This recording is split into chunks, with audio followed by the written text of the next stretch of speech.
This video is sponsored by Educast. The struggle to find courses that truly speak your language, it's finally over. Welcome to EduQuest, where learning is made just for you. At EduQuest, we bring you a wide range of online courses, from career building programs to skill boosting masterclasses, all in your regional language. Because we believe language should never be a barrier to success. Our courses are tailor made after understanding what today's learners really need. So why wait? Start learning the smarter, simpler way only with EduQuest. Visit eduquest.courses and explore your next course today.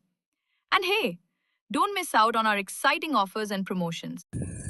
Hi friends, welcome to my channel. இன்றைக்கி வந்துட்டு பார்த்திங்கன்னா Soviet union காலத்தில் ஏவப்பட்ட ஒரு விண்கலம் வந்துட்டு பார்த்திங்கன்னா நம்ம பூமியில் வந்து விழப்போகுது அப்படின்னு சொல்லியிருக்காங்க.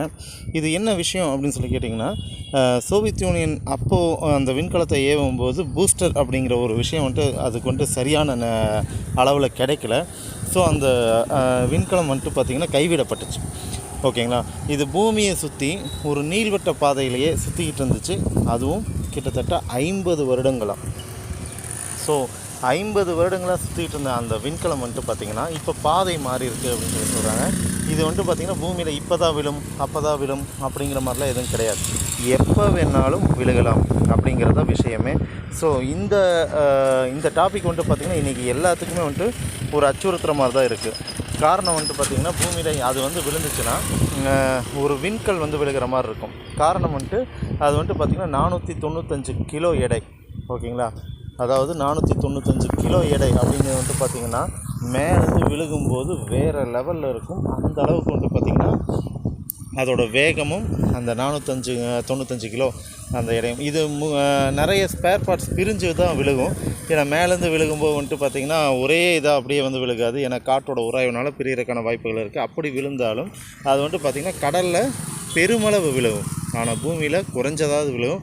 அப்படி விழுந்துச்சு அப்படின்னா நிறைய உயிர் சேதங்கள் வர்றதுக்கு வாய்ப்பு இருக்குது. ஏன்னா எங்கே விழுகும் அப்படிங்கிறது இது வரைக்கும் யாருனாலையும் கணிக்க முடியல. ஆனால் அதோட நகர்வை வந்துட்டு உன்னிப்பாக பார்த்துக்கிட்டு இருக்காங்க.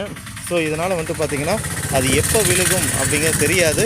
ஆனால் விழுகும்போது கொஞ்ச நேரத்துக்கு முன்னாடி இந்த இடத்துல விழுகலாம் அப்படிங்கிறத சொல்கிறதுக்கான வாய்ப்புகள் இருக்குது. ஓகேங்களா. 495 கிலோ எடையுள்ள ஒரு விண்கலம் இந்த மாதிரி நிறைய சுற்றிக்கிட்டு தான் இருக்குது மேலே, நம்ம பூமிக்கு மேலே. ஆனால் இது வந்துட்டு பார்த்திங்கன்னா தவறுதலாக உள்ளே வரதுக்கான வாய்ப்புகள் நிறையவே இருக்குது அப்படிங்கிறாங்க. கிட்டத்தட்ட 50 வருடங்களாக சுற்றிக்கிட்டு இருக்குது. ஓகேங்களா.